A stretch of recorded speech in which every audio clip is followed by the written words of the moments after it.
আমিরুল মুমিনিন ডাক দিয়া বলে, ও মা, তোমার স্বামী ইসলামের জন্য যুদ্ধে জিয়া শহীদ হয়েছে। আমি আমিরুল মুমিনিন হয়ে তোমার খবর রাখতে পারি নাই। তুমি রাতের বেলা তোমার ঘরের ভিতরে তুমি আওয়াজ করে করে বলেছো, আমি ওমর তোমার কথাগুলো শুনেছি। তুমি বলেছো হাসুরের ময়দানে নাকি ওমরকে পাইলে তুমি গামছা লাগায়া গলার মধ্যে টাইনা টাইনা জিজ্ঞাসা করো না, তোমার ঘরে দুটা সন্তান আছে, খাদ্যের অভাবে যন্ত্রণায় ছটফট করতেছে, আমি খবর নিতে পারি নাই। ওই বাচ্চাদের যন্ত্রণায় তুমি আল্লাহর কাছে অভিযোগ করতেছো, বিচার দিতেছো। হাসরের ময়দানে ওমরের গলায় গামছা লাগায়া তুমি জিজ্ঞেস করবা, ও মা, হাসরের ময়দানে আমার গলায় গামছা লাগায়া জিজ্ঞেস করার আগে মাগো আমি তোমাকে একটা গামছা দিলাম না, এই গামছার দুই মাথায় তুমি ধরো। আমিরুল মুমিনিন ওই মহিলার হাতে গামছার দুই মাথা দিয়া আর গামছাটা নিজের গলায় পরায় বলতেছেন, মাগো হাসরের ময়দানে তুমি পরে টানাটানি কইরো, আগে আমার এই সাহাবীদের সামনে তুমি টাইনা টাইনা তোমার মনের প্রতিশোধ নিয়া তুমি আমাকে ক্ষমা করে দাও, না হয় হাসরের ময়দানে কিন্তু আমার রক্ষা হবে না। সুবহানাল্লাহ। وما أرسلناك إلا رحمة للعالمين صلى الله على سيدنا ومولانا محمد وعلى وصحابه أجمعين بلغ العلا بكماله كشف الدجى بجماله حسنت جميع خصاله صلوا عليه وآله لا إله إلا الله لا إله। এই বাচ্চা আগের মতো করো, আগের মতো করো। لا إله إلا الله لا إله لا إله إلا الله لا إله لا إله إلا الله محمد رسول الله صلى الله عليه وسلم। দোলন হিফজুল কোরআন কওমি মাদ্রাসা ও এতিমখানার উদ্যোগে ওয়াজ দোয়ার মাহফিল।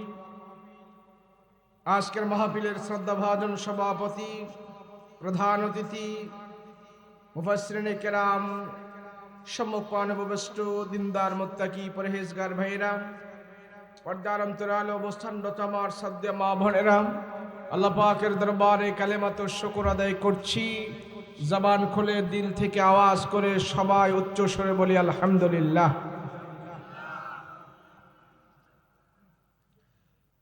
আজকের এই মাহফিলে আসতে পেরে আমরা খুশি না বেজার? কেন খুশি?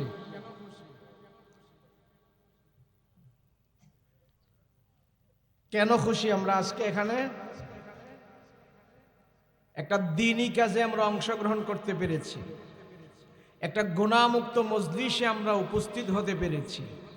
যতক্ষণ আমি আপনি এখানে বসে থাকব, কেউ 1 ঘন্টা, কেউ 2 ঘন্টা, কেউ 3 ঘন্টা, আমার আপনার হায়াত থেকে যতটুকুন সময় আমরা আজকে এখানে ব্যয় করব, 1-2 ঘন্টা যতটুকুন সময় আমরা এখানে থাকি, অতটুকুন সময় আল্লাহর দরবারে গুনাহমুক্ত হয়ে পৌঁছে যাবে। এটার আওয়াজ কমাও, প্রতিধ্বনি কমাও, বেশি কমাই দিও না। ভাই সাহেব, ও এখানে কথা বললেন না, একটু এতক্ষণ তো বলছেন, এখন 1 ঘন্টা ওয়াজ শোনেন। আর মাইকম্যান, আমার কথা ছাড়া মাইকে হাত দিও না, ঠিক আছে নি? যত সময় আমরা এখানে বসে থাকব, সর্বপ্রথম মাহফিলে আসলে যে লাভটা হয় সেটা হইল বান্দা যতক্ষণ পর্যন্ত মাহফিলে বসে থাকে অতক্ষণ পর্যন্ত সে গুনাহমুক্ত থাকে। এই যে আপনারা এতক্ষণ এখানে বসেছিলেন, কোনো গুনাহ করছেন? আপনাকে আওয়াজে বোঝা যায় মনে হয় কিছু গুনাহ করছেন আপনারা বসে এখানে।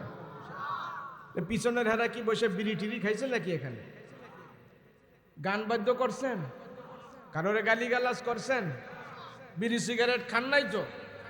কি করছেন? কোরআন হাদিসের কথা বলছে, বুঝেন আর না বুঝেন অতক্ষণ এখানে চুপ করে বসেছিলেন, তাই না? এই চুপ করে বসে থাকাটা আল্লাহর দরবারে গুনাহমুক্ত হয়ে পৌঁছে গেছে। মাহফিলে আসলে, বসলে, বললে, শুনলে, দিলে, মাহফিলের আঞ্জাম করলে সর্বপ্রথম এই লাভটা হয় যে বান্দা যতক্ষণ এই ভিতরে থাকে, মাহফিলের প্যান্ডেলে থাকে, অতক্ষণ পর্যন্ত সে সর্বপ্রকারের গুনাহ থেকে মুক্ত থাকে। আলহামদুলিল্লাহ। এমনি ভাবি আমার আপনার গোটা জিন্দিগিটা যেন আল্লাহর নাফরমানি থেকে মুক্ত থাকতে পারি, এই নিয়েই আল্লাহ পাক তামাম দুনিয়াতে, দুনিয়ার শুরু থেকে নিয়ে আমাদের নবী পর্যন্ত লক্ষাধিক নবী প্রেরণ করেছেন, যেন মানুষ গুনাহ থেকে বেঁচে থাকে, নাফরমানি থেকে বেঁচে থাকে। আল্লাহ কোরআন নাজিল করেছেন এই জন্যই, যাতে করে মানুষ কোরআন খুলে খুলে পড়তে পারে, দেখতে পারে, শিখতে পারে, নিজের জীবনে বাস্তবায়ন করে করে কোরআন মতো তার জিন্দেগি গঠন করে যেন সে আবার আল্লাহর কাছে ফিরে যেতে পারে।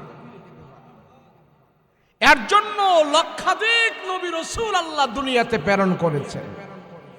এখন নবী রাসূল নাই, নবী রাসূলদের কাজটা করব কে? নবীদের ওয়ারিসরা। কথা বলেন ঠিক কিনা? কারা করবে? তো নবীদের ওয়ারিস কি ডাক্তার, মাস্টার, ইঞ্জিনিয়ার নাকি উলামায়ে কেরাম? কথা বলেন ঠিক না? এখন উলামায়ে কেরাম এই কথা বলতে যায় অনেক আঘাতপ্রাপ্ত হবে, অনেক সম্মানিত হবে, অনেক বেইজ্জতি হবে, অনেক ক্ষয় হবে, অনেক কিছু হবে। কেন? আমরা যাদের ওয়ারিস, সেই নবীরাই এই জমিনে লাঞ্ছিত হয়েছে, অপমানিত হয়েছে, এবং কি মায়ের খেতে হয়েছে, এবং কি জেলখানায় পর্যন্ত যেতে হয়েছে, শহীদ পর্যন্ত হয়েছে। তো ওই নবীদের ওয়ারিস যারা দাবি করে তারাও কি আরামে থাকবে নাকি তাদেরও কিছু কষ্ট হবে? কষ্ট করতে করতে কোন হুজুর তো জেলখানায় মরেই গেছে। কষ্ট করতে করতে অনেক হুজুরের দুনিয়াতে পর্যাপ্ত পরিমাণ টাকা চোখে দেখে না। কষ্ট করতে করতে অনেক উলামায়ে কেরাম এই পৃথিবীতে শান্তি ভোগ করতে পারে না। কষ্ট করতে করতে এমন এক পর্যায়ে চলে যায়, এই দুনিয়াতে তারা পর্যাপ্ত পরিমাণ শান্তি নিয়ে বাঁচতে পারে না। কথা বলেন ঠিক কিনা? হোক কি হয়েছে, এমনি ভাবে আপনিও প্রতিজ্ঞা করতে হবে কোরআনের জন্য, আল্লাহর দ্বীনের জন্য আমার উপরে যদি আঘাত না আসে, আমার উপরে যদি বাতিলের পক্ষ থেকে আমার উপরে আঘাত না আসে, আমার উপরে টর্চারিং না আসে, ইমানের কারণে যদি আমার উপরে প্রতিপক্ষের পক্ষ থেকে, ইসলাম বিদ্বেষীদের পক্ষ থেকে যদি আমার উপরে আঘাত না আসে, আমার ইমান পরিপূর্ণ হয় নাই। কথা বলেন ঠিক কিনা?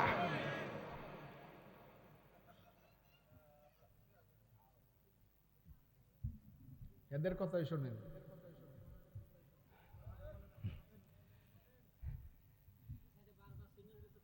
যেই সমাজে নবী বাস করেছেন ওই সমাজের মানুষের কাছে রসুল ভালো হতে পারে নাই, ওই সমাজের সব মানুষের কাছে রসুল ভালো হতে পারে নাই। কথা বলেন ঠিক কিনা?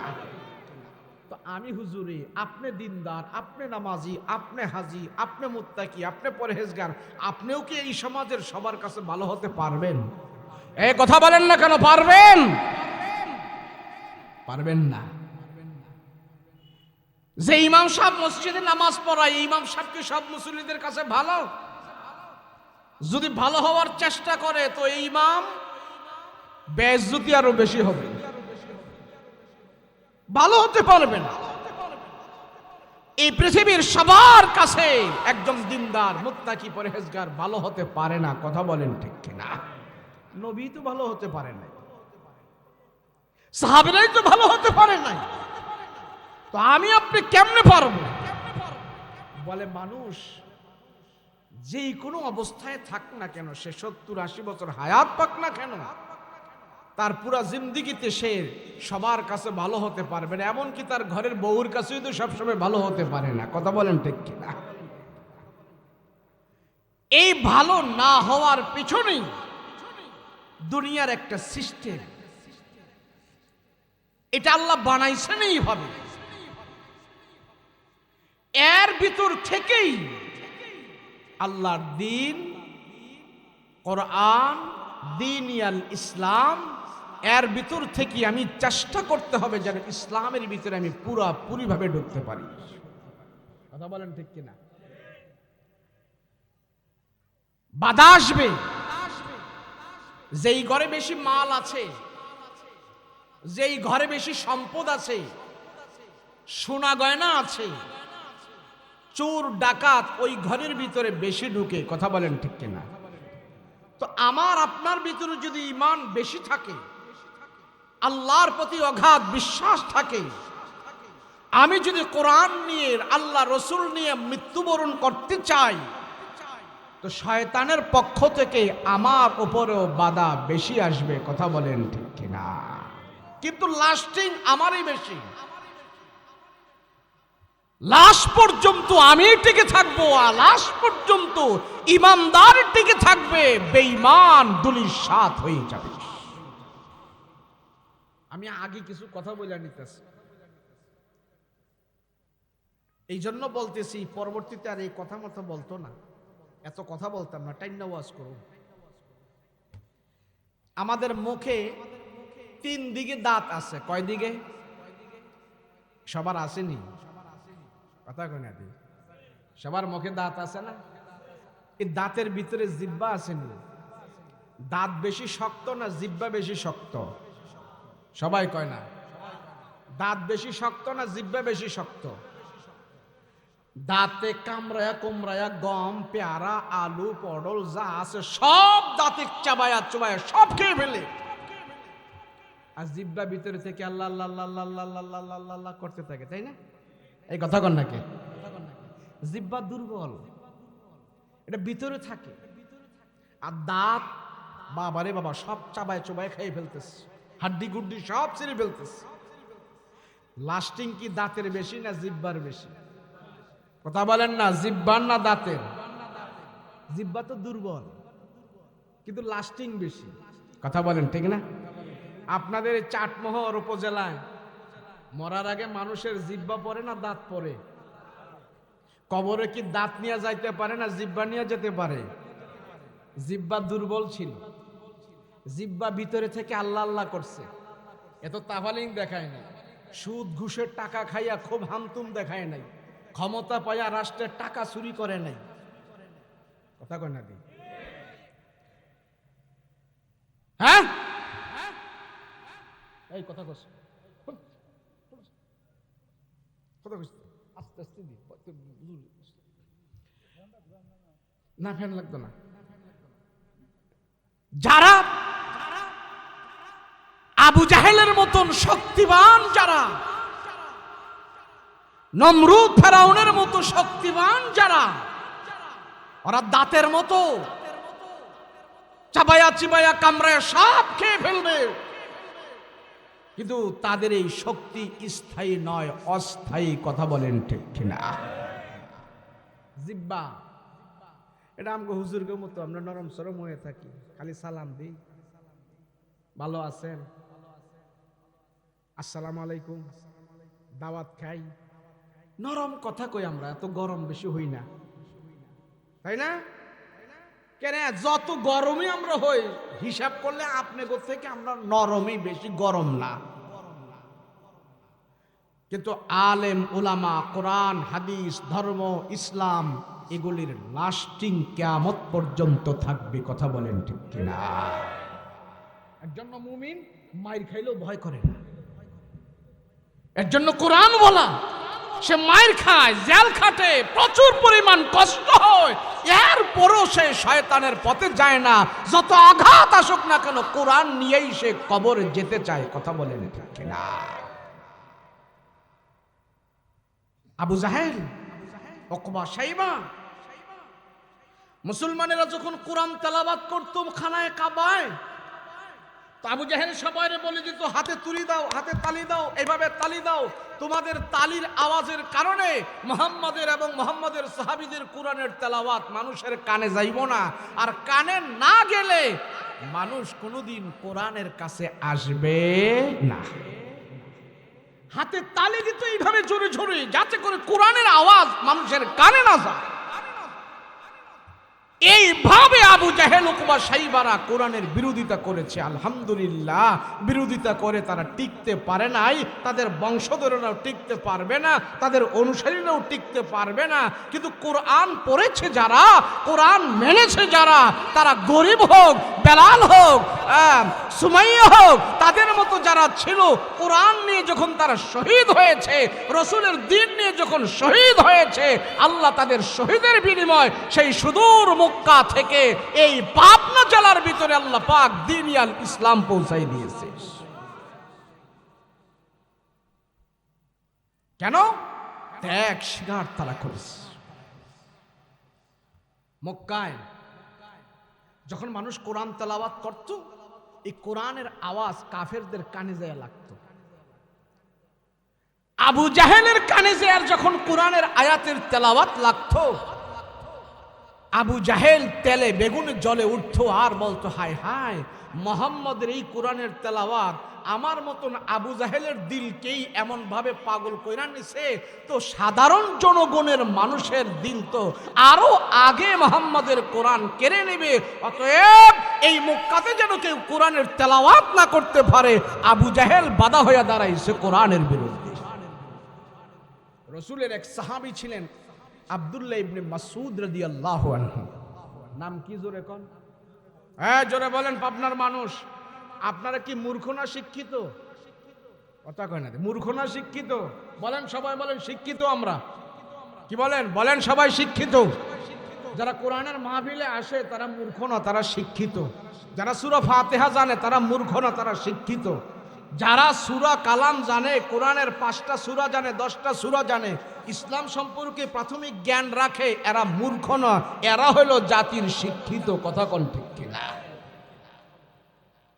এ পাবনায় বহুত আলেম আছে, হাজার হাজার আলেম আছে, আলহামদুলিল্লাহ আরো হবে। মাদ্রাসা বহুত হচ্ছে, আরো হবে ইনশাআল্লাহ। প্রতিটা ঘরে ঘরে যেন আলেম তৈরি হয়, সেই ব্যবস্থা ইনশাআল্লাহ একদিন বাংলাদেশে হয়ে যাবে। কথা বলেন ঠিক কিনা? আব্দুল্লাহ ইবনে মাসউদ কোরআন তেলাওয়াত করে, মাথাটা এরকম বড় ছিল, লোকটা হ্যাংলা পাতলা ছিল, খাটো ছিল, কিন্তু কোরআন তেলাওয়াত খুব মজা ছিল, খুব সুন্দর করে সে কোরআন তেলাওয়াত করতে পারত। তো মক্কায় কোরআনের তেলাওয়াত করতেছে, এত সুন্দর করে তেলাওয়াত করতেছে। মাসুদ গরিব মানুষ, কিন্তু আবু জাহেলের কানের মধ্যে আওয়াজ গেলে এত সুন্দর মুহাম্মাদের কোরআনের তেলাওয়াত। যেই কোরআনের তেলাওয়াত মুহাম্মদ মানুষদেরকে শোনায় আর আমিও শুনি, আবু জাহেল বলে, মুহাম্মদ যদি কোরআনের তেলাওয়াত করে, আমি আবু জাহেল রাতকে রাত দাঁড়ায় দাঁড়ায় সারা রাত যদি আমি নবীজির কোরআন তেলাওয়াত শুনি, আমার তৃপ্তি মিটবে না। ওই কোরআনের তেলাওয়াত আব্দুল্লাহ ইবনে মাসউদ এত সুন্দর ও সুললিত কণ্ঠে তেলাওয়াত করে, এই তেলাওয়াত যদি জনগণের কানের ভিতরে যায়, জনগণ আমাদের মূর্তি পূজা করবে না, জনগণ আমাদের লাত উজ্জা মানাতকে মানবে না।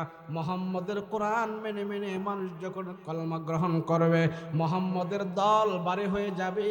অতএব মানুষদেরকে কোরআন তেলাওয়াত থেকে দূরে রাখতে হবে। এটা আবু জাহেলের প্রতিজ্ঞা। মাইকম্যানটা কে? মাইকের সাউন্ড বরবর বরবর করে করে চিকুন সুন্দর করে আওয়াজ দেন। আবু জাহেল হলে মক্কার সবচেয়ে বড় সন্ত্রাসী এবং একজন পাওয়ারফুল নেতা। আবু জাহেলের কানের ভিতরে যখন নাকি আব্দুল্লাহ ইবনে মাসউদের কোরআনের তেলাওয়াত যায়, আবু জাহেল চিন্তা করলো এত সুন্দর কোরআনের তেলাওয়াত, এত সুললিত কণ্ঠের তেলাওয়াত যখন নাকি কোনো মানুষ শুনি, ওই মানুষ তো সাথে সাথে কালমা পড়ে পড়ে মুসলমান হয়ে যাবে। আবু জাহেল ঘর থেকে বের হয়ে আসলো, আর এসে দেখতেছেন মুহাম্মাদের সঙ্গী একজন গরিব দুর্বল মানুষ, সে কোরআন তেলাওয়াত করতেছে এত সুন্দর করে। আবু জাহেল দাঁড়ায়া বলতেছে, আব্দুল্লাহ ইবনে মাসউদ কোরআনের তেলাওয়াত তুমি বন্ধ করো, বন্ধ করো। আব্দুল্লাহ ইবনে মাসউদ যখন কোরআনের তেলাওয়াত করে, আর আবু জাহেল বলে, আব্দুল্লাহ ইবনে মাসউদ কোরআনের তেলাওয়াত বন্ধ কর। আব্দুল্লাহ ইবনে মাসউদ আবু জাহেলের কোনো কথা শুনে না, কর্ণপাত করে না, কোরআনের তেলাওয়াত করতেছি, সুললিত কণ্ঠে তেলাওয়াত করতেছি। আর আবু জাহেল বলে, আব্দুল্লাহ ইবনে মাসউদ কোরআনের তেলাওয়াত বন্ধ কর, বন্ধ কর। আব্দুল্লাহ ইবনে মাসউদ বন্ধ করে না, আরো সুন্দর কণ্ঠে আল্লাহর কালামের তেলাওয়াত করতেছি, বন্ধ করে না। রাহমাতুল লিল আলামিনের প্রিয় সাহাবী আব্দুল্লাহ ইবনে মাসউদ আল্লাহর কালামের তেলাওয়াত করে, কণ্ঠ চমৎকার। ভাবতেছি এইভাবে যদি কোরআনের তেলাওয়াত মক্কার জনগণ শুনি, শোনার সাথে সাথে তারা কোরআনের তেলাওয়াত শুনে তারা মুসলমান হয়ে যাবে। তাৎক্ষণিকভাবে বলে, হে আব্দুল্লাহ ইবনে মাসউদ কোরআনের তেলাওয়াত বন্ধ করো। মানুষটা গরিব হতে পারে, কিন্তু আল্লাহর কালাম যখন খুলে খুলে তেলাওয়াত করতে থাকি, সে বলতেছে আল্লাহর কালাম যখন আমি তেলাওয়াত করি, দুনিয়ার কোনো মানুষের কথা আমার কানে যায় না, আমার আল্লাহর সাথে আমার কথাবার্তা হতে থাকি। তুমি মক্কার সবচেয়ে বড় একজন লিডার, সবচেয়ে বড় একজন সন্ত্রাসী। হে আবু জাহেল, তোমার কথায় আমি আল্লাহর কালামের তেলাওয়াত বন্ধ করতে পারি না। আবু জাহেল বলে, আব্দুল্লাহ ইবনে মাসউদ কোরআনের তেলাওয়াত বন্ধ কর, বন্ধ কর। নবীর গরিব সাহাবী কোরআনের তেলাওয়াত বন্ধ করেন, আরো মনোযোগ সহকারে পড়তেছি, কোরআনের তেলাওয়াত করতেছি। আবু জাহেল দেখলো না না, তার এত নরম কথা এসে কোরআনের তেলাওয়াত বন্ধ করবে না।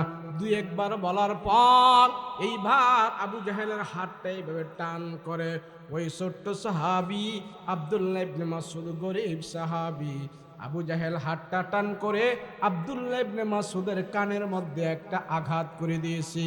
আবু জাহেলের হাত ডাক, শরীরের মধ্যে অনেক শক্তি বেশি ছিল। এবার যখন নাকি আবু জাহেল জোরে একটা আব্দুল্লাহ ইবনে মাসউদের কানের মধ্যে আঘাত লাগায়া দিছে, আবু জাহেলের আঘাত খাইয়া আব্দুল্লাহ ইবনে মাসউদের কান দিয়া রক্ত পড়া আরম্ভ করে দিয়েছি। আর বিশ্বে বেদনায় যন্ত্রণায় বাঁচতেছে না, তারপরও আল্লাহর কালামের তেলাওয়াত বন্ধ করে না। নারে তাকবীর! কত মজা ছিল তার কোরআনের তেলাওয়াত। এবার আব্দুল্লাহ ইবনে মাসউদের কান দিয়া রক্ত পড়া আরম্ভ করে দিয়েছে। তারপরেও আল্লাহর কালামের তেলাওয়াত খুলে খুলে করতেছে, কত মধুর! কি কোরআনের তেলাওয়াত! আল্লাহর সাথে কথা বলে, কত চমৎকার তেলাওয়াত। কিন্তু এভাবে কান দিয়া রক্ত পড়তেছি, আব্দুল্লাহ ইবনে মাসউদ আঘাত পাইতেছি, তারপরও কোরআনের তেলাওয়াত বন্ধ করে না। আল্লাহ ডাক দিয়া কো, রহমতের নবী গো, আপনার সাহাবী আমার কোরআন তেলাওয়াত করে। আর আবু জাহেল যায়া তার চটকনা দিয়া থাপ্পড় মেরে তার কান দিয়া রক্ত বের করে ফেলেছে। ধৈর্য ধরতে বলেন, গরিব হওয়ার কারণে সে কোরআন তেলাওয়াত করতেছে, চমৎকার তেলাওয়াত। গরিব হওয়ার কারণে পাল্টা আবু জাহেলকে সে আঘাত করার সাহস পায় না, কিন্তু আবু জাহেল আজকে ক্ষমতার কারণে কোরআনওয়ালাদের গায়ে যখন আঘাত করেছি, কোরআনওয়ালাকে যখন নাকি কান দিয়ে রক্ত পড়া আরম্ভ করে দিয়েছি, তার আঘাতে কোরআনওয়ালার কান থেকে যখন রক্ত বের করেছে, আমি আল্লাহ দেখে রেখেছি, আমি আল্লাহ এটা নোট করে রেখে দিয়েছি। তার যত বড় শক্তি হোক, তার যত বড় পাওয়ার হোক, আমি আল্লাহ তাআলা এই আবু জাহেলকে একদম দুর্বল প্রাণী দিয়া দুনিয়া থেকে বিদায় করব। কথা বলেন ঠিক কিনা? আবু জাহেল শক্তির বাহাদুরি দেখায় কোরআনওয়ালাদের গায়ে আঘাত করেছিল, কোরআনওয়ালাদের গায়ে আঘাত করে রক্ত বের করেছে। সেই আবু জাহেলও টিকতে পারে নাই দুনিয়ার জমিনে। আল্লাহ ছোট ছোট দুটা বাচ্চা দিয়া, মুআজ আর আওয়াজকে দিয়া, দুই ভাই 7 বছর আর 8 বছরের দুই ভাইকে দিয়া আবু জাহেলের মতন সবচেয়ে বড় সন্ত্রাসী শক্তিশালী মানুষটাকে আল্লাহ দুনিয়া থেকে বিদায় করে দিয়েছেন। কথা বলেন ঠিক কিনা?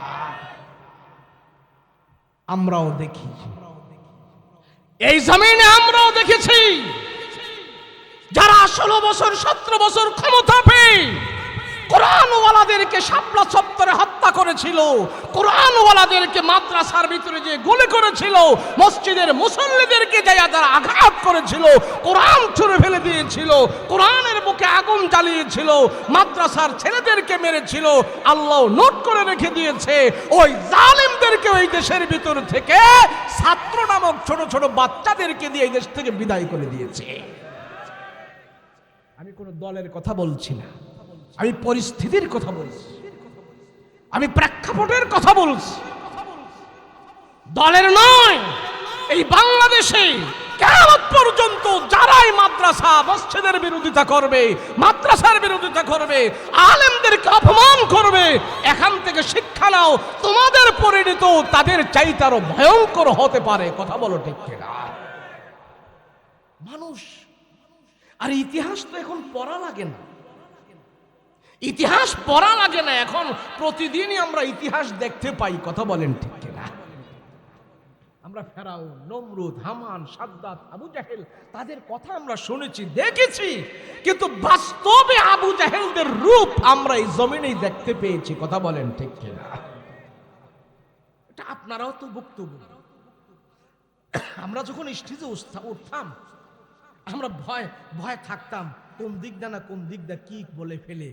হ্যাঁ, দেখেন না, মদ খাই আইসা বক্তারে মারতে থাকে, মাইক সামনে থেকে নিয়ে যা, অথচ বক্তা কোরআন হাদিস মতো কথা বলতেছে, কোনো পার্টির না, কোনো দলের না, এরপরও তার ক্ষমতার অহংকারী বাহাদুরি দেখিয়ে বক্তার সামনে থেকে মাইক নিয়ে যায়, মারধর করে, কত কিছু, কত নাটক হইল এদেশের ভিতরে। ইসলামকে নিয়ে কত নাটক হয়েছে, মাহফিল নিয়ে কত নাটক করেছে।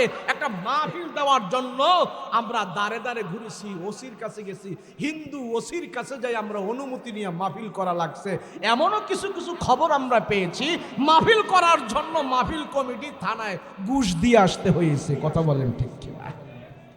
হায় রে মানুষ, এত এত আমরা অহংকারের ভিতরে ডুবে গিয়েছি কেন? আমরা কারণটা কি? হাই হাই, এটা হলো আমাদের দেশে একটা কথা আছে, কপালে যদি জুতার বাড়ি থাকে, কপালে যদি জুতার বাড়ি থাকে, অপমান থাকে, দেহরক্ষীও তারে নাহি বাঁচাইতে পারে। তা আমি তো বুঝতে হবে এটা আমার অপরাধ। নিরহ মাদ্রাসার ছাত্রদেরকে, আলেমদেরকে অপমান করা, বেইজ্জতি করা। এদেশে আলেমরা হলো রসুলের ওয়ারিস, সমস্ত নবীদের ওয়ারিস। আলেমদের যদি কোনো ভুল হয়ে থাকে, আল্লাহ হাসরের ময়দানে নূরের পর্দা লাগায়া এরপরে আলেমদের বিচার করবে। আর তোমরা ক্ষমতা পায়া সরাসরি নিরপরাধ আলেমদের বিচার তোমরা নিজের গায়ের বলে শুরু করে দিয়েছ।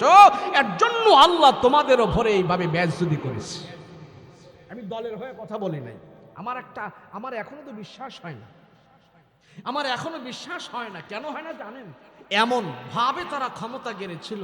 আরে বাবা, আওয়ামী লীগ আছে, আওয়ামী লীগ আছে, ছাত্রলীগ আছে, যুবলীগ আছে, কৃষক লীগ আছে, তাঁতি লীগ আছে, সব লীগই তো তারা ছিল। এরপরও প্রাইম মিনিস্টার, এত পাওয়ারফুল প্রাইম মিনিস্টার চলে যেতে হলো কেন? কারণটা কি? এটা যদি বুঝে, যে ওনারা যদি বুঝে যে এটা আল্লাহ আমাদের উপরে নারাজ হয়ে গেছে, আমাদের পাপের কারণে আমাদের উপরে গজব চলে আসছে, যদি বুঝতে পারে, তাইলেই আমি মনে করব এদের মাথায় কিছু আছে এবং তারা আল্লাহর উপরে বিশ্বাস আছে। এটা শুধু আওয়ামী লীগের কথা নয়, ভবিষ্যতে যারা আসবে তারাও শিক্ষা নেন। এটা শুধু একজনের বেলায় নয়, এটা আমার বেলায়ও। অহংকার এমন একটা জিনিস, আল্লাহ বলে অহংকার করাটা এটা আমার গায়ের চাদর, আমার আল্লাহর জন্য শোভা পায়। অহংকার কার বিষয়? জোরে বলেন না, কার বিষয়? আল্লাহ কা অহংকার এটা আমার, অহংকার করাটা এটা আমি করতে পারি। তুই কি? তুই অহংকার কেমনে করস? তরে তো আমি বানাইছি, আমি আল্লাহ অহংকার করতে পারি। অহংকার এটা আমার গায়ের চাদর। আল্লাহ বলে আমার গায়ের চাদর হলো অহংকার করা। তুমি অহংকারের চাদর পরিও না, অহংকার করিয়া আমার গায়ের চাদর নিয়ে তুমি টানাটানি করিও না। আমি আল্লাহ অহংকারকারীকে পছন্দ করি না। কথা বলেন ঠিক কিনা?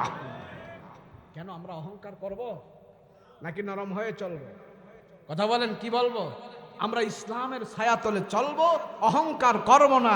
যারা 2 নম্বরই এদিক সেদিক করে তাদের হাতে পায়ে ধরে ধরে আমরা কোরআনের পথে দাওয়াত দিই, তাদেরকে আমরা শালীন পথে আনার চেষ্টা করব। কথা বলেন ঠিক কিনা? যাই হোক, যতগুলো কথা আমি বললাম, এই কথাটা কিন্তু আমার ব্যক্তিগত কোনো কথা না। কথা বলেন, কেউ যদি আঘাত পেয়ে থাকেন আল্লাহর রাস্তায় ক্ষমা করে দিবেন। আমি আপনার এলাকায় কোনোদিন মেম্বারে চেয়ারম্যানে নির্বাচন করার জন্য আসবো না, তাই আমার নিজের কথা বইলেও কোনো লাভ নাই। কথা বলেন ঠিক কিনা? যার যার শিক্ষা, যার যার শিক্ষা। আমার শিক্ষা যদি আমি না নিতে পারি, আমার সেফ যদি আমি না হইতে পারি, দেহরক্ষীও আমারে নাহি বাঁচাইতে পারবে। কথা বলেন ঠিক কিনা? আমরা সবাই আল্লাহর গোলাম। কথা বলেন ঠিক কিনা? আমাদের একটা পরিচয়, আমরা কি? সব বলেন না, আমরা কি? আল্লাহর গোলাম। এটা আমাদের সবচেয়ে বড় পরিচয়। আখিরি জামানার শ্রেষ্ঠ নবীর উম্মত আমরা, এর চেয়ে বড় পরিচয় আমাদের আর নাই। কথা বলেন ঠিক কিনা? আচ্ছা, এখানে কি 150 বছরের কোনো মানুষ আছেন? কথা বলেন, আছে? 150 বছরের কোনো একজন মানুষ নাই এখানে? একজনও নাই? হাই হাই, কই মাত্র 150 বছরের একজন মুরব্বী নাই এখানে? 100 বছরের নাই? আচ্ছা, তাহলে বোঝা গেল 100 বছর আমার হায়াত ক্রস লিমিট। 100-র উপরে যেহেতু এখন নাই, ধরে নিতে পারি 100-র উপরে আমাকে বাঁচাও সম্ভব না। কথা বলেন ঠিক কিনা? আরে 100 তো দূরের কথা, 60 বছর 70 বছর যারা আছে এরাই তো এখন টেম্পার লুজ। কথা কয় না? দিয়ে টেম্পার লুজ। 50 বছরের পরে গায়ের শক্তি আর ভালো লাগে না, গায়ে যেন আছে, শক্তি যেন আছে, এটা আর খাটাইতে মনে চায় না। কথা বলেন ঠিক কিনা? আরে মানুষ যারা আখিরাত ভুলে যায়, কবর ভুলে যায়, হাসর ভুলে যায়, মিজান ভুলে যায়, ফুলসিরাত ভুলে যায়, জান্নাত জাহান্নাম ভুলে যায়, এই মানুষটা আর মানুষ থাকে না, সে পশুর চাইতে আরো খারাপ হয়ে যায়। কি ভুলে গেলে? কি ভুলে গেলে? কথা বল না। আখিরাত ভুলে গেলে। গরু ছাগল কি আখিরাত জানে? পশু পাখি আখিরাত জানে? একটা গরু দেখবেন মালিকের সকালবেলা নিয়ে ঘাস খাইতে ওরে দিয়ে আসছে বাজারে, ও সকালে যায় দেখবেন ঘাস খাইতেছে, দুপুরে যায় দেখবেন ঘাস খাইতেছে, বিকেলে যায় দেখবেন ঘাস খাইতেছে। ও ঘাস খাইতেছে, না হয় সে পায়খানা করতেছে, না হয় সে প্রস্রাব করতেছে, না হয় একটা না একটা কিছু করতেছে। প্রস্রাব, পায়খানা, খাওয়া দাওয়া, ঘুম। খাওয়া, ঘুম, প্রস্রাব, পায়খানা, এই 3-4টা কাজ ছাড়া গরুর আর কোনো কাজ আছে? এই কথা কন না, কাজ আছে? তো আমার আপনার সমাজের ভিতরে যাদের কোরআন নাই, নামাজ নাই, আয়াত নাই, রাসূল নাই, হাদিস নাই, সুদে ঘুষে নামাজ, খাওয়া দাওয়া, বাচ্চা বিবির সাথে চলাফেরা সবকিছু করতেছে, তাইলে বোঝা গেল তার চলাফেরাটা আর গরুর চলাফেরাটা এক হয়ে গেছে। কথা কন ঠিক কিনা? আমরা কি মানুষ না গরু? এই কথা কয় না, মানুষ না গরু? তাহলে মানুষ যদি হয়ে থাকি, তাহলে মুহাম্মদুর রাসূলুল্লাহ সর্বশ্রেষ্ঠ মাখলুকাতের পরিচয় আমাদেরকে দিয়ে গেছেন। আল্লাহ বলেছেন মানুষ হলেন শ্রেষ্ঠ মাখলুকাত, মানুষ হলেন উত্তম মাখলুকাত, মানুষ হলেন সারা দুনিয়ার চাইতেও, আসমান জমিনের থেকেও মানুষ হলেন আমার আল্লাহর কাছে সবচেয়ে বেশি দামি। এই ঘোষণা কে করলেন? জোরে বলেন কে করলেন? তাহলে আল্লাহ বলছে মানুষ হলো শ্রেষ্ঠ, আর আমি করতেছি জানোয়ারের মতো কাজ। আল্লাহর বলার সাথে আমার সাংঘর্ষিক হয়ে গেল কিনা? এই কথা কন না, হয়ে গেল কিনা? তাহলে যদি মানুষ হতে হয় তাহলে কি করতে হবে? কথা কয় না, কি করতে হবে? এখন কোরআন মানবো কেমনে? কেউ কয় হুজুর আমার পোলাটার যদি মাদ্রাসায় পড়ায়, হুজুর পড়াবো ঠিক আছে, তবে হুজুর এত নিজের চলায় নিজে চলতে পারবো না, আমার করে খাওয়াই। তাই দেখে যেটার একটা পা নাই, চোখ নাই, একটা ল্যাংড়া বুইড়া যেটা আছে, ওই পোলাটার নিয়ে মাদ্রাসায় দেয়। এই ভাইজান, ভাই, ও ভাই,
দিয়া কয়, ও আমিরুল মুমিনিন, আমি মাথায় করে করে নিয়ে দিয়ে আসি।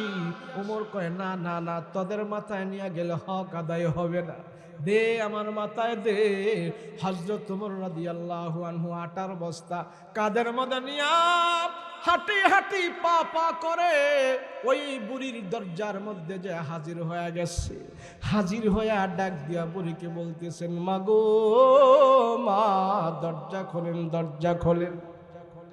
আমিরুল মুমিনিন যখন নাকি দরজা খোলার কথা বলতেছি, আমিরুল মুমিনের কথা তো সে দরজা খোলে না, আমিরুল মুমিনিন তো সেই মহিলাই চিনে না। হযরত ওমর রাদিয়াল্লাহু আনহু মাথার মধ্যে মুখের মধ্যে রুমাল দিয়া ঘুমটা দিয়া মুখটা ঢেকে ফেলছে। আর দরজার মধ্যে আঘাত করে বলে, ও মা, খোলো খোলো, দরজা খোলো, আমি তোমার জন্য আটার বস্তা নিয়ে আসছি, তোমার সন্তানদের জন্য খাবার নিয়ে আসছি গো মা, দরজা খোলো।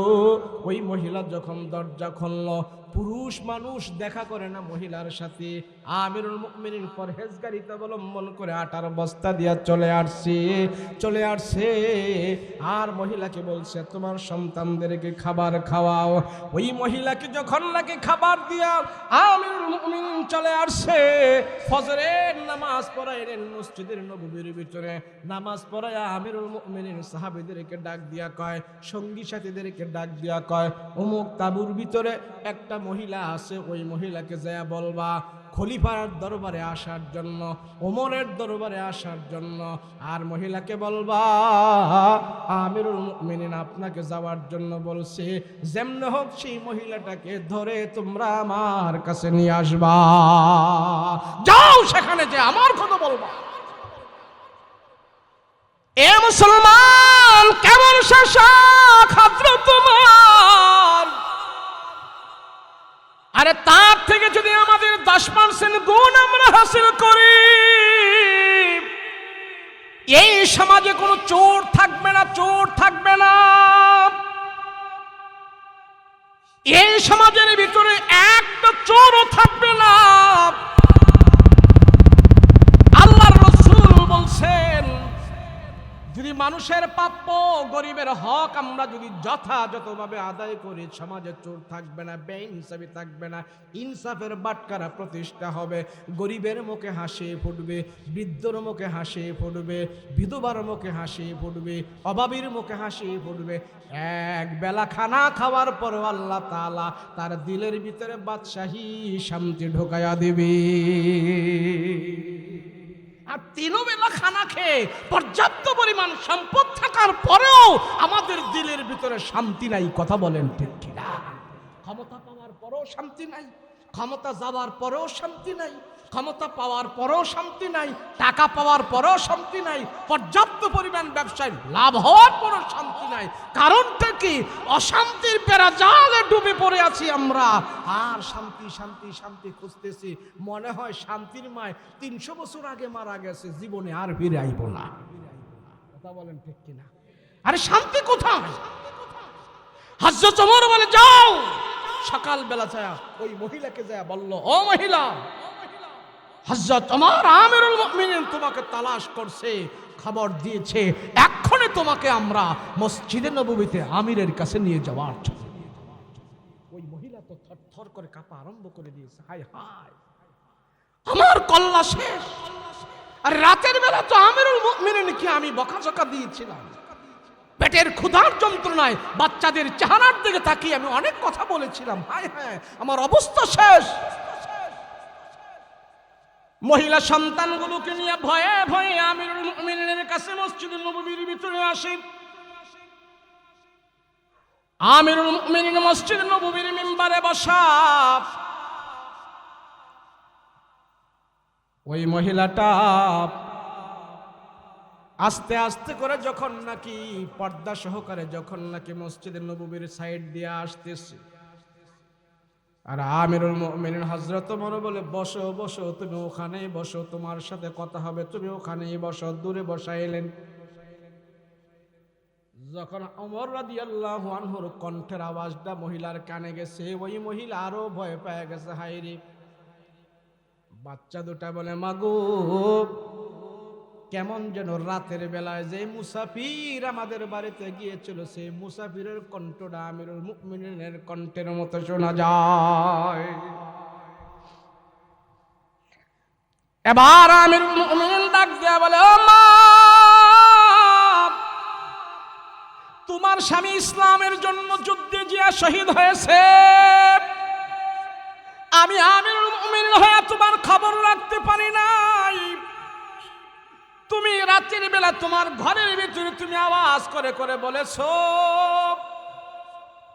আমি ওমর তোমার কথাগুলো শুনেছি।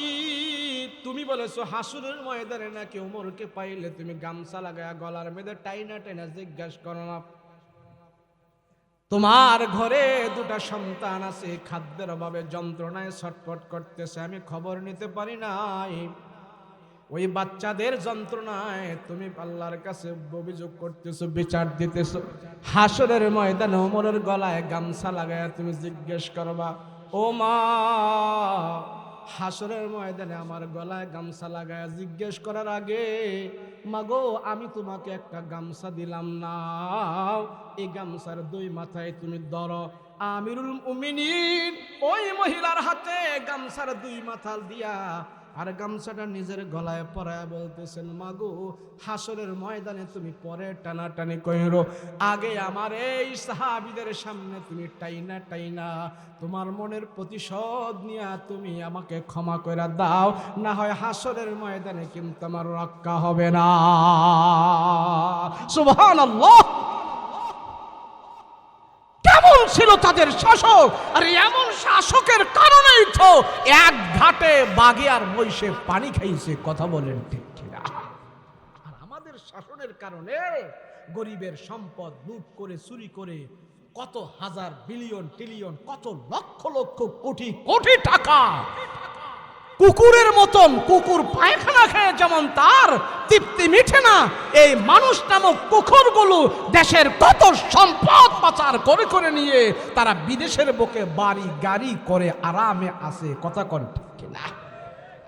এটা মানুষের স্বভাব নয়, এটা কুকুরের স্বভাব হয়ে গিয়েছিল তাদের। কথা বলো ঠিক কিনা? এই দেশ ভালো হবে, আর এই দেশ যদি ভালো হতে হয় আল্লাহর কোরআন ছাড়া বাংলাদেশ ভালো হওয়া কোনোদিন সম্ভব না আমি মনে করি। কথা বলেন ঠিক কিনা? কেমনে একটা ঘটনা কইলাম, ছোট্ট করে কয়ে দিন। জাপানে নাকি চুরি হইতো আগে, কত পড়ছিলাম তো, জাপানের চুরি হইতো আগে। তো জাপানের তারা চিন্তা করতেছে পুলিশ বিডিআর র্যাব আর্মি এগুলা দিয়াও চোর নিধন করতে পারি না, কি করা যায়? তো জাপানের এমপি মন্ত্রীরা বৈশা, বুদ্ধিজীবীরা বৈশা চিন্তা করলো যে আমরা এত টেকনোলজি জানি, এত কিছু আবিষ্কার করছি যন্ত্রপাতি, তো আমরা গবেষণা করে চোর ধরার মেশিন আবিষ্কার করি। কি কন? যদি অন্য কিছু দিয়ে না পায় তাহলে তখন এই গবেষণা করে যদি ভার করতে পারে তাহলে তো ভালো। তো জাপানের তারা গবেষণা করে চোর ধরার মেশিন বাইর করছে। মেশিন বাইর করে এখন জাপানের তারা রাস্তাঘাটে মোড়ে মোড়ে চোর ধরার মেশিন ফিট করছে। আর তারা সিদ্ধান্ত নিল যে 2 মাস পরে যাই আমরা মেশিন খুইলা দেখব কয়জন চোর ধরা পড়ছে। আপনাদের অসুবিধা হইতেছে? আপনাদের অসুবিধা হইলে আমাদের আবার সুবিধা, তাড়াতাড়ি চলে যাবো। আরামে যায় যদি একটু ঘুমাইতে পারে, কালকে আবার গাজীপুর মাহফিল করুন। তো সুবিধা না অসুবিধা? অসুবিধা হইতেছে? আচ্ছা যাক, আপনার একটু হাই হু না করলে আমি বুঝবো কেমনে যে পাবনা এসে ওয়াজ করতেছি, কি গুরুস্থানে ওয়াজ করতেছি নাকি বাজারে করতেছি, না কেমনে ঘুমো? আওয়াজ করবেন তো? বেশি করন যেত না, কদিন বৃষ্টিতে ভিজে টিজে ওয়াজ করছি তো গলা টলা একবার একটু ইয়া হয়ে গেছে। যাই হোক, বেশি রাত করবো না। জাপানের তারা চোর ধরার মেশিন লাগাইছে মোড়ে মোড়ে। সিদ্ধান্ত নিল 2 মাস পরে আমরা মেশিন খুলে দেখবো কয়জন চোর ধরা পড়েছে। এখন 2 মাস পরে যাই মেশিন খুইলা দেখে এত টেকনোলজি তাদের দেশে, মানুষ তো কম, চোর ধরা পড়ছে মাত্র 5 জন। কয়জন? কথা কয় না, কয়জন? আমেরিকার তারা চিন্তা করে আমাগো দেশে আমরা তো পাওয়ারফুল, সারা দুনিয়া কন্ট্রোল করি, আমাগো দেশে চোর থাকবো কে, আমরাও মেশিন লাগাই। তো এখন তারাও মেশিন লাগাইছে, চোর ধরার মেশিন। চোর ধরার মেশিন লাগাইয়া দেখছে কি, 2 মাস পরে যায় চেক করে দেখছে চোর ধরা পড়ছে 10 জন। কয়জন? সৌদি আরবের তারা চিন্তা করলো মক্কা মদিনা আমাগো দেশে, আর সব দেশের লোক আমাগো দেশে আইসা বাস করে, আমাগো দেশে চুরি হইলে মক্কা মদিনার বদনাম, আমাদের দেশেও আমরা চোর ধরার মেশিন যেহেতু বাইরেছে আমরা লাগাই। তো সৌদি আরবের ধর্ম মন্ত্রণালয়ের মন্ত্রী যারা আছে সবাই লাগাইলো, রাস্তার অলিতে গলিতে চোর ধরার মেশিন লাগাইছে। এখন মেশিন লাগায়া 2 মাস পরে যায় মেশিন খুইলা দেখে চোর ধরা পড়ছে 50 জন। কয়জন? এখন সৌদি আরবের দেখা দেখি চিন্তা করতেছে পাকিস্তানের তারা, যে আমরা বাদ থাকবো কে, আমাদের দেশেও মেশিন লাগাই। পাকিস্তানে যখন মেশিন লাগাইলো, এখন পাকিস্তানের তারা মেশিন লাগায় 2 মাস পরে গেছে, মেশিন চেক করতে গেছে কয়জন চোর ধরা পড়ছে, যায়া দেখে চোর ধরা পড়ছে 250 জন। কয়জন? 250। তো বাংলাদেশের তারা চিন্তায় পড়ে গেল, হায় হায় সারা দুনিয়াতে আমাগো বাংলাদেশের বদনাম। বিদেশে গেলে মানে মিডল ইস্টে গেলে বাঙালিদের কয় ইউ আলী বাবা, আন্তা আলী বাবা মানে তুই চোর, আন্তা আলী বাবা গিরগির মানে তুই বেশি কথা কস, তুই চোর। আলী বাবা মানে বাঙালিদের একটা চোর খেতাবে, চোর অপমানে একটা বদনাম আছে সারা দুনিয়াতে। তো বাংলাদেশের তারা চিন্তা করলো এই বদনাম থেকে যদি আমরা রেহাই পেতে চাই, তাহলে পুলিশ টুলিশ দিয়ে রেহাই পাওয়া যাবে না, চোর ধরার মেশিন লাগাইতে হবে। এখন বাংলাদেশের এমপি মন্ত্রী যারা আছে এরা জাপান থেকে মেশিন আইনা চোর ধরার মেশিন লাগাইছে মোড়ে মোড়ে। সবাই মিলে সিদ্ধান্ত নিল 2 মাস পরে আমরা মেশিন চেক করে দেখব কয়জন চোর ধরা পড়ছে। এখন সবাই যখন নাকি এই অপেক্ষায় বসে আছে, 2 মাস পরে গেছে চোর ধরার মেশিন চেক করতে কয়জন বাঙালি চোর ধরা পড়ছে। 2 মাস পরে যায়া দেখে চোর ধরা পড়বো দূরের কথা, চোর ধরার মেশিনটাই চুরি হইয়া গেছে। এটার নাম হলো দিস ইজ বাংলাদেশ। আচ্ছা বলেন, আমার বিশ্বাস এই দেশের ভিতরে যদি চোর মুক্ত করতে হয়, দুর্নীতি মুক্ত করতে হয়, মানুষের মুখে হাসি ফোটাইতে হয়, আল্লাহর কোরআনের আইন ছাড়া বিকল্প কোনো ব্যবস্থা নাই। কথা বলেন ঠিক কিনা? দেখতেছি তো আমরা 52-53 হয়ে গেছে, কিন্তু দেশ উন্নত হইতেছে, রোডঘাট উন্নত হয়েছে, মানুষের চরিত্রগুলো নষ্ট হয়েছে। কথা কোন ঠিক কিনা? আমি বলবো পাবনাবাসী প্রত্যেক দিন সকালবেলা কিছু করেন আর না করেন, ফজরের নামাজ পড়বেন আর কোরআন তেলাওয়াত করবেন। প্রতিদিন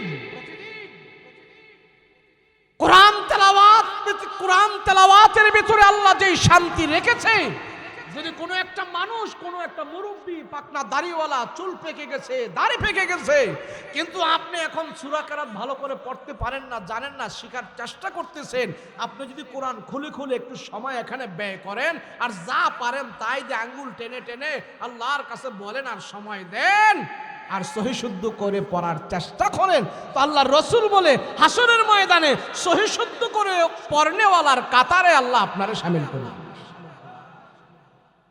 আগে তো গ্রামগঞ্জে এবং সব জায়গায় ঘরের ভিতর থেকে কোরআনের আওয়াজ বের হইতো, জানালা দিয়া আওয়াজ বের হইতো, জানালার পাশে বসে বসে সকালবেলা মুরব্বীরা কোরআন তেলাওয়াত করত। এখন আর এগুলি আমাদের দেশে পাওয়া যায় না। কথা কোন ঠিক কিনা? আরে এমন কোন রাত নাই যে রাসূল ঘুমানোর আগে কোরআন তেলাওয়াত করে নাই। রাসূলের জীবনী, কার জীবনী জোরে বলেন? রাসূলের জীবনী। এমন কোন রাত নাই যে রাসূল ঘুমে গেছে, ঘুমের আগে কোরআন তেলাওয়াত করে নাই, এমন কোন রাত নাই। আর আমরা ঘুমে যাওয়ার আগে একটা বিড়ি খাই আর ভরে যায় ঘুমাই, একটা সিগারেট খাই আর ভরে যায় ঘুমাই, না হয় নাটকটা শেষ না করা পর্যন্ত ঘুমাই না। কথা কোন ঠিক না? টক শো না দেখা পর্যন্ত ঘুমাই না। কথা কোন ঠিক না? যদি নাটক, সিনেমা, টক শো এটা যদি রাতের বেলায় না দেখাতে পারি, যদি কোনো ক্রমে এটা সুইটা যায়, তাহলে সকালবেলা যায় টেলিভিশন অন করে এটার কায়দা আদায় করি। কথা কোন?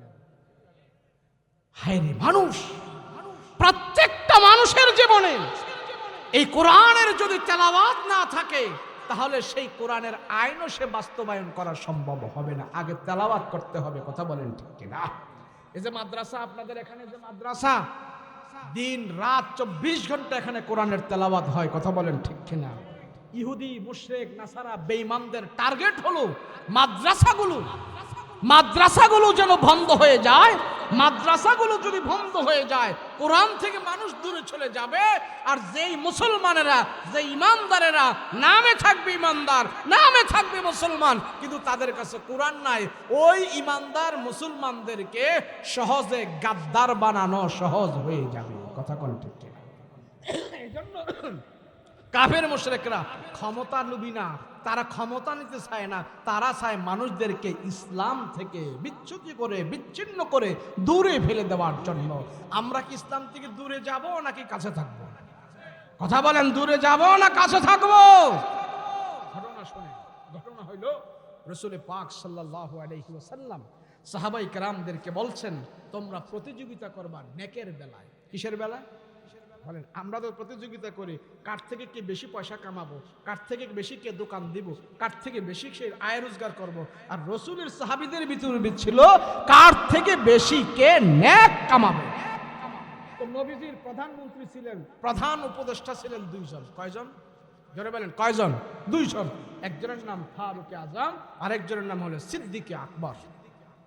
তো নবীজি চিন্তা করলো, সব সাহাবীরা তো এই ঘটনাটা বলে আমি শেষ করে দিচ্ছি, এটা মেশকাত শরীফের ঘটনা। রাসূল পাক সাল্লাল্লাহু আলাইহি সাল্লাম বলতেছেন, আমি তো সব সাহাবীদের কি দিনের বেলা দেখি এরা ভালো করে চলে, আমার সাথে তারা উঠা বসা করে, নামাজ পড়ে, রোজা করে, সালাম কালাম সব ঠিক আছে, কিন্তু সাহাবীরা রাতের বেলা কেমনে রাত কাটায়, কোন আমল করে, এটা তো আমি রাসূল জানি না। আর সবাইরে রাতের বেলা কোন আমল করে এটা তো আমি চেকও করতে পারবো না। তাহলে রাতের বেলা আমার সাহাবীরা কোন আমল করে কাটায় এটা আমি কেমনে জানব? তো নবীজি চিন্তা করলেন, আমার প্রধান যে দুই সাহাবী, সেই দুই সাহাবীকে আমি আজকে রাতের বেলা ইন্টারভিউ করব। তো কি ইন্টারভিউ? রাসূল পাক সাল্লাল্লাহু আলাইহি সাল্লাম চিন্তা করলেন, দেখি রাতের বেলা ওমর রাদিয়াল্লাহু আনহু, আবু বকর রাদিয়াল্লাহু আনহু, তারা দুইজনই আমার প্রাণপ্রিয় সাহাবী। আর তারা যে কামরায় থাকে, যেখানে থাকে, মসজিদে নববীর ভিতরে তারা অনেক রাত্র নববীতে কাটায়, মসজিদের ভিতরে কাটায়। তো রাসূল ঘর থেকে এসে আগে এসে মসজিদে নববীর ভিতরে ঢুকে দেখতেছে, ওই মসজিদের ওই কোনায়, উত্তর কোনায় একজন কোরআন তেলাওয়াত করতেছে, চিকুন কণ্ঠে আস্তে আস্তে করে কোরআন তেলাওয়াত করতেছে। তো নবীজি আস্তে আস্তে করে ওদিকে যায়, দেখে এখানে যে কোরআন তেলাওয়াত করতেছে অতি আস্তে, উনি আমার প্রধান সাহাবী হযরত আবু বকর রাদিয়াল্লাহু আনহু। সুবহানাল্লাহ। তো নবীজি আবু বকরের পিছনে দাঁড়িয়ে দাঁড়িয়ে আল্লাহর কাছে দোয়া করছে, আল্লাহ, রাতের বেলায় এত আরামের ঘুম আবু বকর, এই আরামের ঘুম ফেলে দিয়ে আবু বকর দণ্ডায়মান হয়ে দাঁড়িয়ে দাঁড়িয়ে আল্লাহ কোরআন তেলাওয়াত করতেছে। এই কোরআনের তেলাওয়াত দেখে আমি রাসূল খুশি হয়ে গেছি, আল্লাহ আপনিও খুশি হয়ে যান। নবীজি আবার পা হাঁটি হাঁটি করে মসজিদের অপর প্রান্তে যা দেখে মোটা কণ্ঠে তেলাওয়াত করতেছে। নবীজি বুঝতে পারলেন এই মোটা কণ্ঠের আওয়াজটা ওমর ফারুক রাদিয়াল্লাহু আনহুর আওয়াজ। নবীজি রাতের বেলা আবু বকরকে পাইলেন নামাজে দাঁড়িয়ে দাঁড়িয়ে কোরআন তেলাওয়াত করে, আবার ওমরকেও পাইলেন রাতের বেলা দাঁড়িয়ে দাঁড়িয়ে কোরআন তেলাওয়াত করে। রাসূল বলেন, আকাশে আমার দুইজন আছে আর জমিনে আমার দুইজন প্রিয় আছে। আকাশে হলেন জিবরাইল আর মিকাইল, আর জমিনে হইলেন আবু বকর আর ওমর। জমিনের দুইজন ব্যক্তিকে রাতের বেলা দেখলাম তারা কোরআন তেলাওয়াত করে করে আল্লাহর কুদরতে কদমে সাজদা দেয়। কতই না আনন্দ, আল্লাহর দরবারে হাত উঠায় দোয়া করলেন, আয় আল্লাহ, আমার দুই সাহাবী হযরত ওমর আর হযরত আবু বকর দুইজন রাতের বেলা আরামে ঘুমাইলে পারতো, আরামের বিছানায় তারা ঘুমায় থাকতে পারতো, কিন্তু তারা আরামের বিছানায় ঘুমায় না। তারা তোমার কোরআন তেলাওয়াত করে তোমার সাথে কথাবার্তা বলে, সব মানুষ ঘুমায় গেছে, কিন্তু আমার আবু বকর আর ওমর ঘুমায় না, তারা কোরআন তেলাওয়াত করে। আল্লাহ, আমি তাদের ইবাদত দেখে খুশি হয়ে গেলাম, তুমিও তাদের প্রতি খুশি হয়ে যাও। নবীজি তাদের জন্য হাত উঠে আল্লাহর দরবারে দোয়া করছে, আল্লাহ আবু বকর আর ওমরকে কবুল করে নিয়েছে। রাহমাতুল লিল আলামিন চলে গেলেন, আর তারা ইবাদত বندگی করতেছে। ফজরের নামাজ আযান হওয়ার পর নবীজি মসজিদে নববীর ভিতরে এসে ফজরের নামাজের ইমামতি করলেন, সালাম ফিরাইলেন, আসসালামু আলাইকুম ওয়া রাহমাতুল্লাহ, আসসালামু আলাইকুম ওয়া রাহমাতুল্লাহ। আমার রাসূলের সুন্নাত হইল, অভ্যাস হইল, আদর্শ হইল, ফজরের নামাজের পর সাহাবীদেরকে বৈশা নবীজি জিজ্ঞেস করে, রাতের বেলা তোমরা কে কে স্বপ্ন দেখছো, রাতের বেলা তোমরা কে কেমনে কাটাইছো বলো। সব সাহাবীদেরকে রাতের বেলার খবর নেই। আজকে সব সাহাবীদেরকে ডাইকা বলে, ও সাহাবীরা রে, তোমরা সবাই যার যার বাড়িতে চলে যাও, দাওয়াতের কাজে চলে যাও। সবাই যখন চলে যাইতেছে, তাদের ভিতর থেকে আবু বকর আর ওমর দুইজনও চলে যাইতেছে। নবী ডাক দিয়া, আবু বকর তুমি বসো, নবী ডাক দিয়া, ওমর গো তুমি বসো। দুইজনকে বসায়া আল্লাহর নবী ডাক দিয়া, আবু বকর আর ওমর, আজকে তোমাদের সাথে আমার পার্সোনাল কিছু কথা আছে। আল্লাহর নবী রাহমাতুল লিল আলামিন আবু বকর আর ওমরকে বলে, আবু বকর, ওমর, আজকে আমি তোমাদের মেহমান হয়েছিলাম, রাতের বেলা আমি তোমাদের আমল চেক করেছি, তোমাদের কাছে আমি গিয়েছি। আবু বকর আর ওমর বলে, কখন গেলেন রাসূল? আমি তো বুঝলাম না, চিনলাম না, শুনলাম না। ভয় পাওয়া গেছে, হায় রে, আমাদের মনে হয় আমাদের কোনো বেয়াদবি হয়ে গেছে। নবী ডাক দিয়া, আবু বকর, রাতের বেলা তোমার আমলও আমি দেখেছি, হে ওমর, রাতের বেলা তোমার আমলও আমি দেখেছি। আবু বকর, আমি দেখলাম তুমি রাতের বেলা দাঁড়িয়ে দাঁড়িয়ে আল্লাহর কালাম তেলাওয়াত করতেছো। আমি একটা মনের ভিতরে আমার খটকা লেগে গেছে। বলে, কি খটকা? বলে, আমি যতক্ষণ দাঁড়িয়ে ছিলাম দেখলাম আবু বকর তুমি আস্তে আস্তে করে আল্লাহর কালাম তেলাওয়াত করতেছো, জোরে জোরে কালাম তেলাওয়াত করলে কি অসুবিধা ছিল? হযরত আবু বকর বলে, ইয়ালামুল জাহরা ওয়া মা ইয়াখফা, জোরে বললে যে আল্লাহ শোনে, আস্তে বললেও সে আল্লাহ শোনে, সেই জন্য আমি জোরে বললেও আমার আল্লাহ শোনে, আস্তে পড়লেও কোরআন তেলাওয়াত আমার আল্লাহ শোনে, সেই জন্য মানুষের ঘুম আমি ডিস্টার্ব করি নাই, আস্তে আস্তে করে আমি মালিকের সামনে দাঁড়িয়ে দাঁড়িয়ে আল্লাহর কালাম রাতের বেলা তেলাওয়াত করেছি। আল্লাহর নবী ডাক দিয়া বলে, ওমর, আমি দেখেছি কিছুক্ষণ তোমার এখানে অবস্থান করেছি, তুমি মোটা কণ্ঠে জোরে জোরে কোরআনের তেলাওয়াত করেছো, কারণ কি? আবু বকর আস্তে আস্তে কোরআন তেলাওয়াত করলো, তুমি জোরে জোরে কেন কোরআন তেলাওয়াত করলা, কারণ কি? হযরত ওমর বলে, নবীজি, আমি তো রাতের বেলা জোরে জোরে কোরআন তেলাওয়াত করি, এটা আমার বাড়িতে থাকলো আমি কোরআন তেলাওয়াত জোরে জোরে করি, যাতে করে আমার ছেলে মেয়েরা যেন ঘুমাইতে না পারে, তারাও যেন ঘুম থেকে জাগ্রত হয়ে আমার সাথে আল্লাহর কালামে তেলাওয়াতে লিপ্ত হয় নামাজের মাধ্যমে। আল্লাহর রাসূল বললেন, হে আবু বকর, তোমার আমলও ঠিক আছে। আল্লাহর নবী বলেন, ওমর, তোমার আমলও ঠিক আছে। দুইজনের আমল দেখে আমি রাসূল সন্তুষ্ট হয়ে গেছি। তুমি পড়েছো আস্তে, তুমি পড়েছো জোরে, আমি আল্লাহর দরবারে তোমাদের জন্য দোয়া করেছি। আমার মন বলতেছে তোমাদের আমলের কারণে আল্লাহ তোমাদের প্রতি খুশি হয়ে গেছে। আল্লাহু আকবার। আমলের দ্বারা প্রতিযোগিতা করতে, রাতের বেলা আমরাও আমলের দ্বারা প্রতিযোগিতা করব। আরে ভাই, রাতের বেলা টিভি দেখা, নাচ গান দেখা, কানে হেডফোন লাগায়া নাচ গান শুনতে শুনতে ঠ্যাং ধুলতে ধুলতে ধুলতে ধুলতে এরপরে ঘুমায়া যায়। আপনার ব্রেনে কি বলে, সায়েন্টিফিক কি বলে? এইভাবে যদি আপনি হেডফোন লাগায়া কানের ভিতরে যদি গান লাগায়া যদি আপনি ঘুমাইতে থাকেন, এই ঘুমে যদি আপনি মৃত্যুবরণ করেন, সোজা সুজি কবরের ভিতরে ফেরেশতাদের ফিডার জন্য রেডি হয়ে থাকেন। কথা বলেন ঠিক কিনা? অন্তত পক্ষে আমরা রাতের বেলা যেন ঘুমাইলে মৃত্যুটা যেন আমাদের জান্নাতে মৃত্যু হয়, আমরা এইভাবে ঘুমাবো। রাতের বেলা যখন ঘুমাবো যদি পারি তাহলে বিড়ি টিড়ি খামো না, একটু উজু কইরা ঘুমামো। রাজি আছেন না? একবার সূরা ফাতিহা পড়বেন, 3 বার সূরা ইখলাস পড়বেন, 10 বার 11 দুরূদ শরীফ পড়বেন, 11 বার ইস্তেগফার করবেন, পাড়া মহল্লার সব মানুষকে মাফ করে ঘুমাইবেন, মৃত্যু হইলেও জান্নাতে চলে যাইবেন। সহজ। আর জান্নাত কামাই করা সহজ, দুনিয়া কামাই করা কঠিন। দুনিয়া কামাই করা কঠিন, বেহেশত কামাই করা সহজ। রাসূল বলছেন একবার যদি সুবহানাল্লাহ বলে তো জান্নাতে ফলের গাছ হয়ে গেছে। কথা কয় না দি? শুধু গাছ হয় নাই, সাথে সাথে ফলও ধরে গেছে। এবং সেই ফল হা করলে জান্নাতি বান্দার মুখে আল্লাহ পাক পৌঁছাই দিবে। তো দুনিয়াতে গাছ লাগাইলে ফল ধরবেন এত তাড়াতাড়ি? 2 বছর যাইব, 3 বছর যাইব, ফল নাও আসতে পারে। কথা বলেন ঠিক কি না? আল্লাহ আমাদেরকে জান্নাত কামাই করার তৌফিক দান করেন, বলেন আমিন। হিম্মত করে, সাহস করে সন্তানদেরকে কোরআনের হাফেজ বানাবো। রাজি আছেন ইনশাআল্লাহ? রাজি আছেন ইনশাআল্লাহ? আল্লাহ আমাদের সবাইকে তৌফিক দান করেন, বলেন আল্লাহুম্মা আমিন। আল্লাহ সবাইকে কবুল করো, মাদ্রাসাকে কবুল করো। আয় ওঠেন না, দোয়া করব। আমি মুসাফির মানুষ, দোয়া করব। হ্যাঁ, মুসাফিরের দোয়া কবুল হইতে পারে। রাসূল বলছেন কখন কবুল হবে সেটা আল্লাহ পাক ভালো জানেন, কিন্তু কবুল হবে। আল্লাহ আমাদের সবাইকে মাফ করে দেন, বলেন আল্লাহুম্মা আমিন।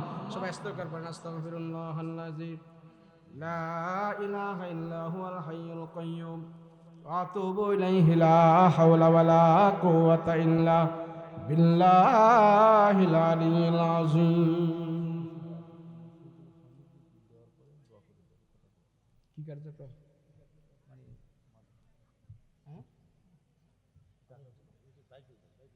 মানে এটি নাম বলতাম? আচ্ছা আচ্ছা, বাসায় বসেন, দেরি হবে না, দেরি করবো না, অনেক লেট হয়ে গেছে। মোহাম্মদ দুলাল মোল্লা